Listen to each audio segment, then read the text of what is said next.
कृषी क्षेत्रातील बातम्यांचा आढावा घेऊयात। जळगाव जिल्ह्यात तापमानाचा पारा 44 अंश पार गेलाय। त्यामुळे वाढत्या तापमानाचा थेट परिणाम भाजीपाला उत्पादनावर दिसून येतोय। मात्र बाजारात भाज्यांची आवक घटल्यानं दरात लक्षणीय वाढ झाली आहे। दरम्यान जळगाव जिल्ह्यातील बाजारात बहुतांश भाज्यांचे दर प्रति किलो 20 ते 30 रुपयांनी वाढले। टोमॅटोला पुन्हा एकदा सुगीचे दिवस आलेत। सध्या युद्धविराम झाला असून आखाती देशातील टोमॅटोची मागणी वाढल्यानं टोमॅटो उत्पादकांना चांगला भाव मिळाला। त्यामुळे पिंपळगाव बसवंतमधील कृषी उत्पन्न बाजार समितीत टोमॅटोचा बाजारभाव वधारलाय।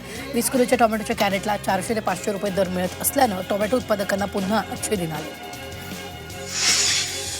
गेल्या काही दिवसापासून राज्यात तापमान प्रचंड वाढलं असून वाढत्या उष्णतेचा टोमॅटो पिकाला मोठा फटका बसला। पुण्यातील शिरूरमध्ये उन्हामुळे टोमॅटो बागा करपून गेल्या।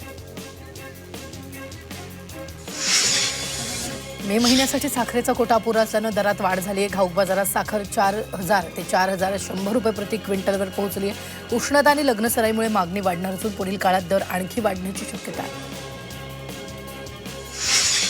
वाशीमधील कृषी उत्पन्न बाजार समितीत कलिंगडाची विक्री कमी झाली असून दरही गडगडले। पायधुनीमध्ये एकाच कुटुंबातील चौघांचा कलिंगडातील विषबाधेमुळे मृत्यू झाल्याच्या घटनेनंतर कलिंगडाबद्दल वेगानं अफवा पसरू लागलेल्या आहेत। या अफवांमुळे कलिंगडाची विक्री कमी झाली आहे।